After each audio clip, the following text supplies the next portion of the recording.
October 3rd, 1881, Bitterroot Valley, Montana Territory. When Gideon Harrow returned to the rented cabin that evening, his belongings were already outside. A flour sack sat beside the door. A toolbox rested in the dirt. 2 wool blankets lay folded on top of a wooden chest. Someone had even carried out the cradle he had been building for a child who had not yet been born. Silas Morrow, the landowner, stood on the porch with a signed bill of sale in one hand. Another family had offered more money. The cabin was theirs now. Gideon counted what remained. $10. A few tools. A wagon too old to sell for much. Rufus, the hunting dog who never strayed far from his side, and Eliza, 5 months pregnant, standing quietly beside the road. Far above the valley, fresh snow dusted the western ridges. Winter had started climbing down the mountains. Eliza never argued. She never begged. She simply rested one hand against her stomach and watched the clouds gathering over the peaks. That silence carried more weight than any tears could have. That first night, the Harrows slept beside their scattered belongings under a canvas sheet stretched between the wagon and a cottonwood tree. Most people in Bitterroot Valley would have worried about a house. Gideon worried about firewood. Shelter for themselves was straightforward. A temporary dugout carved into the hillside for the family could be finished in a matter of days. Dry fuel was harder to replace. Once winter settled into the valley, wet wood became a slow disaster. Fires burned colder. Smoke lingered longer. Wood piles disappeared twice as fast. Years earlier, at a logging camp near the Clearwater, Gideon had watched a woodsman spend an entire season fighting damp fuel. The man never froze. He simply grew weaker as the winter dragged on. The lesson stayed with him. Cold weather was dangerous. Bad preparation was worse.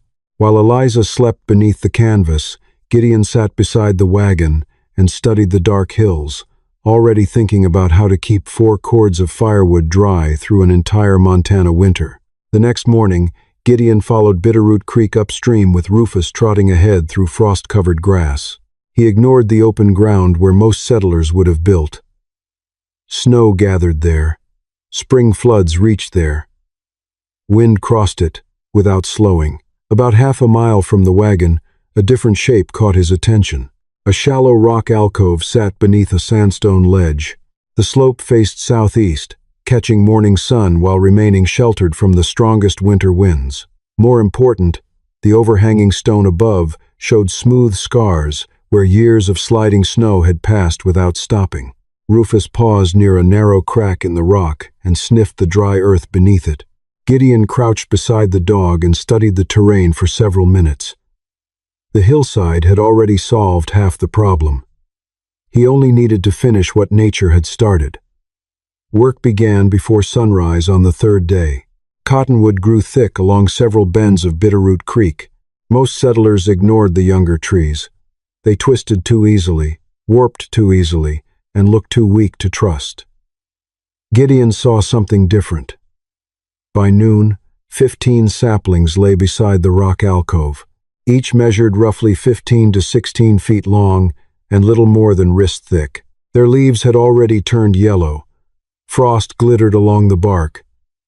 One by one, he trimmed the branches and drove paired anchor stakes into the ground. Then came the harder part. The first sapling bent slowly, the second resisted. The third groaned loud enough to make Rufus lift his head. Gideon never rushed the process. Years of wagon repair had taught him a simple rule. Green wood bends, dead wood breaks. Each rib formed a smooth arch, stretching from one side of the alcove to the other. Another followed, then another.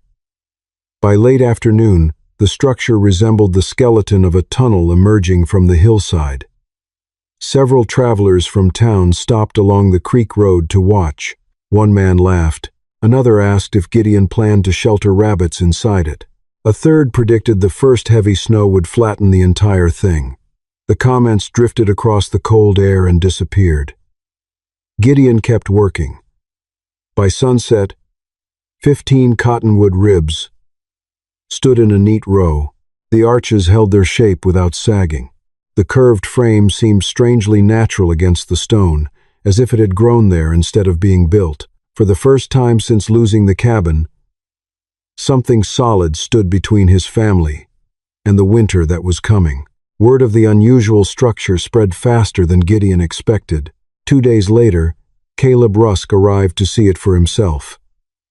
For nearly 20 years, Caleb had built livestock sheds, wagon covers, and storage barns for logging camps across western Montana. Few men in the valley understood snow loads better. He walked around the cottonwood frame without speaking. Finally, he stopped beside one of the arches and pressed a thumb into the bark. "Too soft," he said. "Cottonwood has no business holding a winter roof. One hard storm, and the whole thing folds." The criticism carried weight because it came from experience, not arrogance. Gideon listened. Then he pointed toward the sandstone ledge above the alcove. A broad white streak marked the path where previous winters had pushed snow down the slope. "It won't stay on the roof," Gideon said.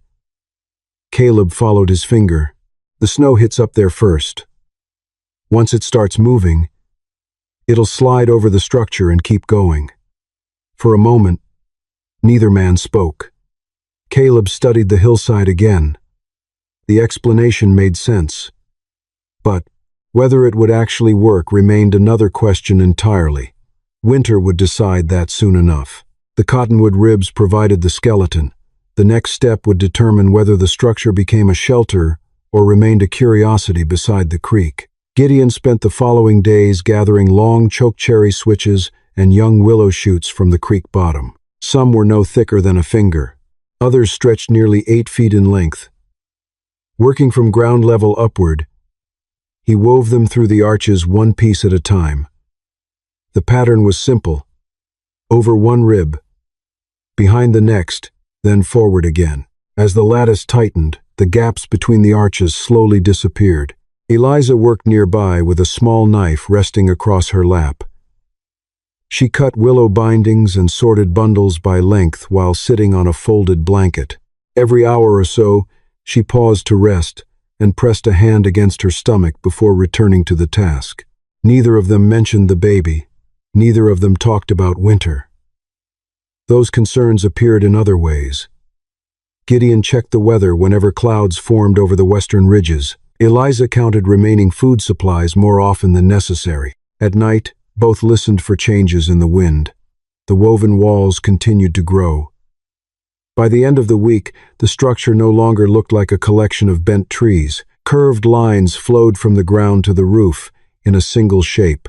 The hillside, the stone alcove, and the cottonwood frame seemed to belong together. For the first time, visitors stopped laughing quite as quickly when they saw it. One afternoon, a freight wagon rolled to a stop near the creek. The driver was Harlan Cho, a supply hauler who had spent years crossing mining roads, desert trails, and mountain passes from Nevada to Montana. He climbed down, studied the structure, and said nothing for nearly a minute. Most visitors formed opinions immediately. Harlan preferred observation. At last, he nodded toward the curved frame. "Stronger than people think," he said. The words carried weight because they came without enthusiasm or flattery. Then his eyes moved higher. "The willow worries me." Gideon waited. When those shoots dry, they'll shrink. Small gaps will open. Wind will find them. Moisture will find them too. He wasn't dismissing the design, he was identifying its weakest point. For the first time, someone had looked at the structure and seen the same thing Gideon saw, a workable idea that still demanded careful attention before winter arrived. The warning stayed with Gideon. Over the next several days, the woven frame disappeared beneath layers of daub made from river clay, rye straw, and fine wood ash collected from abandoned campfires. The mixture looked crude at first, wet, heavy, unremarkable. Once pressed into the lattice, it became something else. Each handful filled a gap. Each layer added mass. Wind that had once slipped through the woven walls now met resistance. The curved structure began to feel less like a shelter made from saplings and more like a permanent part of the hillside. The work demanded patience. Clay had to be packed into every opening. Larger cracks required a second pass. Areas exposed to stronger weather received even more material. While Gideon worked, Eliza sat nearby with a small notebook resting on her knee. Day 1. Outside temperature at sunrise. Day 2. Cloud cover. Wind direction. Day 3. Condition of the walls. Condition of the woodpile. The entries were simple, but they marked the beginning of something important. Neither of them intended to trust luck. If the structure succeeded, Gideon wanted to know why. If it failed, he wanted to know where. By the end of the third day, the walls had thickened noticeably. The shelter felt quieter inside. Even the sound of the creek seemed more distant. Eliza closed the notebook and looked toward the finished section of wall. For the first time since leaving the cabin, the future appeared slightly less uncertain than it had the week before, now that they had an earthen dugout for sleeping and an arched shelter to protect the wood. The first frost came without drama. By morning, the grass beside Bitterroot Creek had turned white, and a thin skin of ice held along the shallow edges of the water. Gideon reached the wood hut before sunrise with Rufus at his heels. At first, everything looked sound. Then he saw the cracks. They ran across the north wall in fine, pale lines, no wider than a knife edge, small enough for a careless man to ignore, large enough for Winter to use. Gideon knelt and touched the daub. The surface had pulled away from the willow in 2 places. Near the lower corner, the clay felt colder than the rest of the wall. Inside, the damage showed more clearly. 2 splits from the bottom row carried a faint glaze of moisture. It was not rain. It was not a leak from above. The dampness had formed where cold air settled low and met wood that had not yet fully seasoned. He carried both pieces outside and struck them together. The sound was duller than it should have been. Gideon did not curse. He did not tear the wall apart. He took Eliza's notebook from the shelf, marked the wall section, checked the wind, and measured the gap with the edge of his knife. The structure had not failed. It had told him where it was weak. For 3 nights, Gideon studied the hut after dark, when cold showed its habits more honestly. Frost gathered first near the north corner. The upper walls stayed dry, while the lower stack held the chill longer than the rest. The cottonwood ribs were not the problem. They had kept their curve and held steady under the tightening weather. The trouble lay in the skin and the air. The daub had dried too fast, then shrunk during the frost. It needed more fiber to bind it. The hut also needed a way for damp air to rise and leave before it settled back into the woodpile. By the 4th morning, Gideon had his answer. He mixed fresh river clay with rye straw, sifted ash, and horsehair traded from a stable boy in town. The new daub pulled together differently in his hands, tougher and less likely to crack. He packed it over the north wall, pressing deep around the willow. Then he cut 2 small vent gaps low near the door and 2 narrow openings high beneath the cedar bark roof. Cold air could enter where he allowed it. Damp air could leave where it wanted to rise. That evening, he checked the bottom row again. The wood felt clean under his palm. When he struck 2 splits together, the sharp sound returned. A week later, Reverend Amos Bell rode out from town and tied his horse beside the creek. The local minister had already heard about the lost cabin, the temporary dugout the Harrows were carving out to live in, and the strange arched structure growing against the hillside. He came with an offer. There would be a place to sleep in the church storage building. Food could be arranged as well. In return, Gideon would help with repairs, hauling, chopping wood, and whatever work Winter required. It sounded generous. It also came with a future already decided by someone else. Amos explained the arrangement while Eliza listened quietly from a nearby stump. She never interrupted. She simply watched Gideon the way she always did when something important was being weighed. The minister waited for an answer. Gideon looked toward the family's half-finished living quarters in the dugout, then toward the wood hut beside the stone alcove. His hands were covered in clay. The notebook sat open on a crate. Work remained. So did uncertainty. Even so, he shook his head. Amos seemed disappointed, though not surprised. As the minister rode away, Eliza returned to her notes without a word. The decision had not made their situation easier. It had simply kept their future in their own hands. By the second week of November, the structure was finally complete. The curved cottonwood ribs held steady. The reinforced clay walls had survived the first frost. Cedar bark covered the roof in overlapping layers, and the new vent system moved air exactly where Gideon wanted it to go. The total cost came to $9.35. 65 cents remained. That was all. Then the real work began. To have fuel ready for winter, Gideon couldn't rely on green wood. He scoured the timberline for standing deadwood pines that nature had already dried out over the years. For days, Gideon cut, split, and stacked firewood from dawn until fading light forced him to stop. Nearly 4 cords filled the shelter. Larger rounds formed the base. Smaller splits rested above them, with enough space between rows for air to circulate. Every piece had a purpose. Every gap had a reason. Back in the family's living quarters inside the dugout, Eliza opened the notebook and started a new section. Outside temperature, estimated moisture conditions, wood inventory, daily fuel consumption. The first entry filled only a few lines. Many more would follow.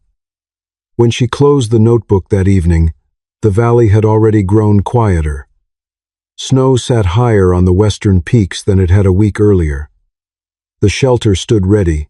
The woodpile stood ready. Now only one thing remained. Winter had not yet delivered its verdict. On November 27th, the sky turned the color of old lead. By noon, freezing rain began falling across Bitterroot Valley.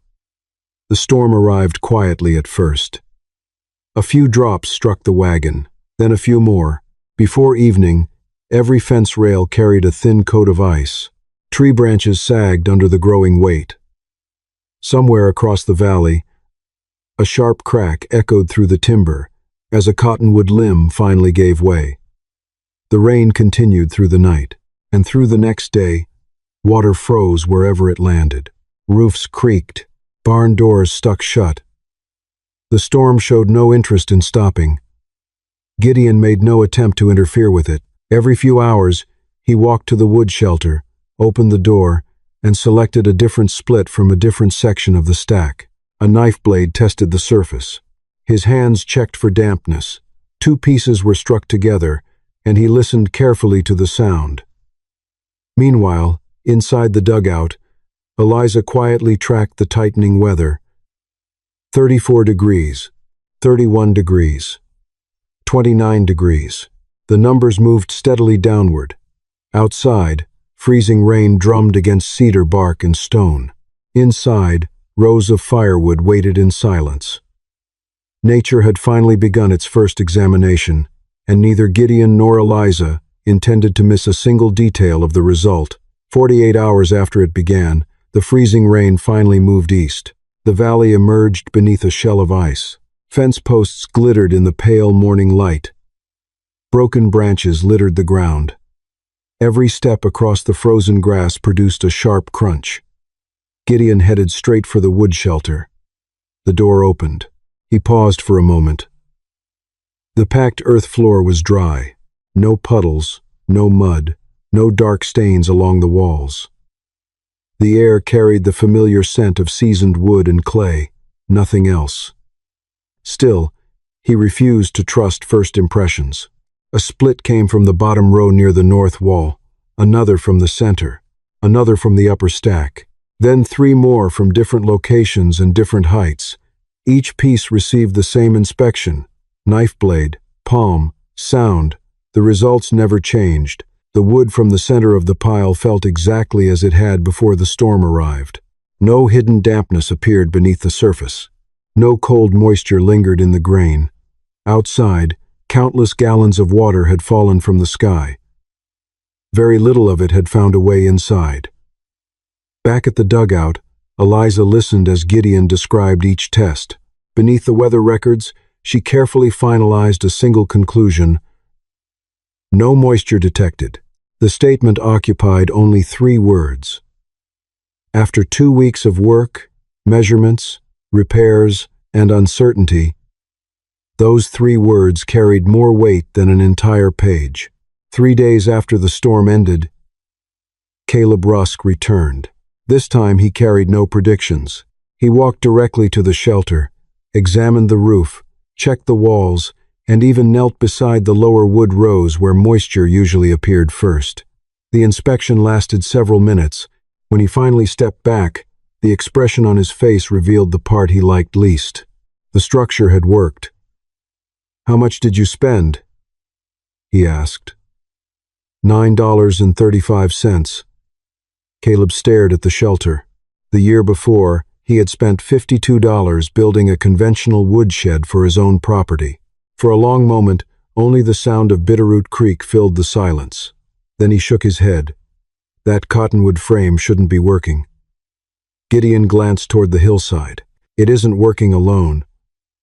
His hand moved from one feature to the next. The sandstone ledge above, the slope that shed snow, the prevailing wind crossing the valley, the vent openings hidden beneath the cedar bark. Caleb followed each gesture carefully. At last, he nodded. The shelter had not defeated nature. It had been built to cooperate with it. That was a harder lesson to argue with. The story of the little shelter traveled farther than Gideon expected. A week after Caleb's visit, 3 miners arrived from a claim south of the valley. They spent nearly an hour walking around the structure, asking questions about materials, drainage, and airflow. A few days later, a ranching family appeared with the same curiosity. Gideon answered every question he could. He showed them how to select young cottonwood before the wood became too stiff to bend. He demonstrated how each rib was anchored into the ground. He explained why the daub needed straw and ash, and how moisture could become trapped if air had no path to escape. The conversations rarely lasted long. Most people simply wanted enough information to try the idea themselves. Money never changed hands.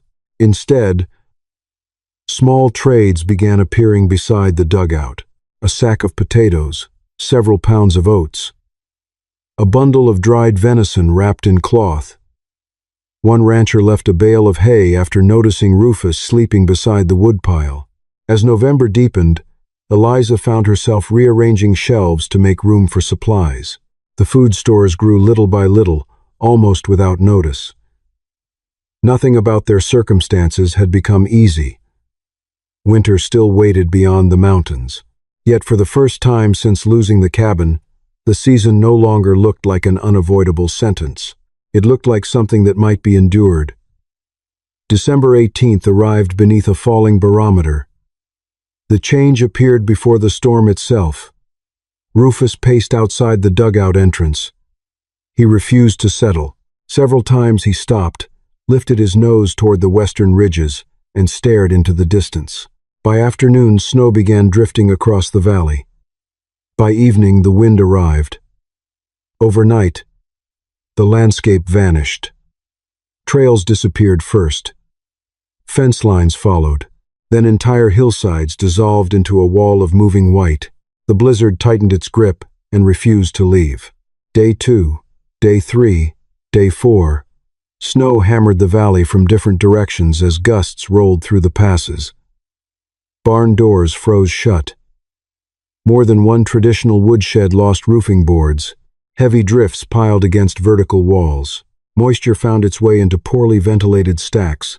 News traveled slowly, but enough reached Gideon to paint the picture. Some families were already burning more wood than expected. Others struggled to keep it dry at all. Meanwhile, Eliza quietly managed the rhythm of their survival. Outside temperature, wind conditions, wood consumption, interior observations. Nothing was skipped. Each evening, Gideon inspected the shelter by lantern light. He checked the vents. He checked the roofline. He checked the lower rows, where moisture would appear first if the system began to fail. The storm offered no mercy. For 6 straight days, nature applied pressure from every direction. The real verdict had finally begun. On the morning of the 6th day, the wind finally began to weaken. By noon, only a few loose flakes drifted across the valley. For the first time in nearly a week, Bitterroot Creek could be heard again beneath the snow. Gideon headed straight for the shelter. This time, he didn't bother with the knife test or checking for dampness. The freezing rain last month had already proven the clay walls could hold out moisture. This test was about weight and endurance. He studied the roofline. The cedar bark groaned under a massive snow load, but the sandstone ledge above the alcove had shed the worst of the drift, exactly as intended.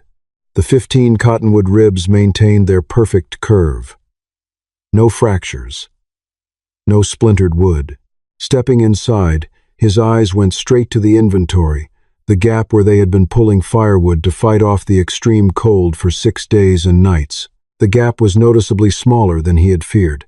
Back in the dugout, Eliza spread her records across the table and ran the numbers. The results surprised even her. Fuel consumption during the blizzard had remained well below their original estimates. Because the wood was kept absolutely dry, the stove produced fierce heat from the moment it caught fire. Less energy was wasted boiling off trapped moisture. Less fuel vanished as useless smoke up the chimney. Compared to the figures from previous winters, the dry wood appeared to improve heating efficiency by nearly 30%. The storm had delivered its final verdict. The structure wasn't just protecting the wood. It was actively extending their survival. A week after the blizzard, a wagon appeared on the creek road just before sunset. The horses looked tired. The people looked worse. Matthias Kepler, a German immigrant who had arrived in Montana only months earlier, sat beneath a blanket in the rear of the wagon. A deep cough interrupted every attempt to speak. Beside him rode his wife, Anna, while 2 young children huddled together against the cold. Word traveled quickly in winter. Gideon had already heard pieces of their story. The storm had ruined most of their wood supply. Their storage sheds survived, but drifting snow blocked its vents. Moisture settled into the stack. By the time the weather cleared, much of the wood burned poorly. Thick smoke filled the cabin. Heat barely followed. Every fire demanded more fuel. Every day left them with less. Winter was still months from ending. That evening, Gideon visited their homestead. The evidence was easy to see. Fresh smoke poured from the chimney, yet the interior remained cold. Several logs hissed inside the stove before they finally caught flame. Matthias sat wrapped in blankets near the hearth. The scene felt familiar. Only a few months earlier, Gideon had stood beside a wagon with $10 and no shelter. The details were different, but the danger was the same. Preparation had failed. Winter had noticed. The following morning, Gideon arrived with a proposal. He spread Eliza's notebook across the table and explained that he wanted additional weather records from another part of the valley. Snow depth, temperature, wood consumption, daily observations. The request sounded reasonable, perhaps even useful. In truth, the notebook already contained more information than he needed. Anna understood that almost immediately. She also understood why Gideon had framed the offer that way. The children could help gather measurements. They could record numbers. They could assist with stacking and organizing wood. In exchange, Gideon would provide dry fuel from his own supply until a better storage system could be built. No one used the word charity. No one needed to. By afternoon, the 2 children were helping beside the shelter. One recorded temperatures, while the other measured snowfall against a marked stake near the creek. Between tasks, they carried armloads of wood toward the Kepler wagon. Anna watched from a distance. For several moments, she seemed ready to say something. Instead, she simply nodded and returned to her work. The arrangement preserved something more valuable than fuel. It allowed a struggling family to keep contributing while accepting help. Winter could take many things from a household. Gideon saw no reason to let it take their dignity as well. By the middle of January, the worst storms had passed, but winter still held the valley in its grip. The nights remained bitterly cold. Snow covered the hillsides. Ice lined the edges of Bitterroot Creek. Labor began after sunset. Eliza had known the day was approaching. Even so, the timing surprised everyone. A lantern burned inside the dugout while the temperature outside continued to fall. Rufus settled beside the entrance and refused to leave his post. Wind pushed against the door flap from time to time, but little reached the interior. The hillside blocked most of it.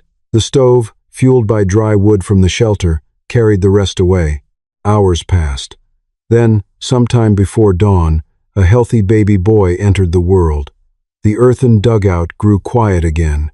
Outside, the wood shelter stood beneath a thin layer of snow. Rows of seasoned firewood rested exactly where Gideon had stacked them months earlier. He stepped outside for a moment while mother and child slept. The cold struck immediately. So did the silence.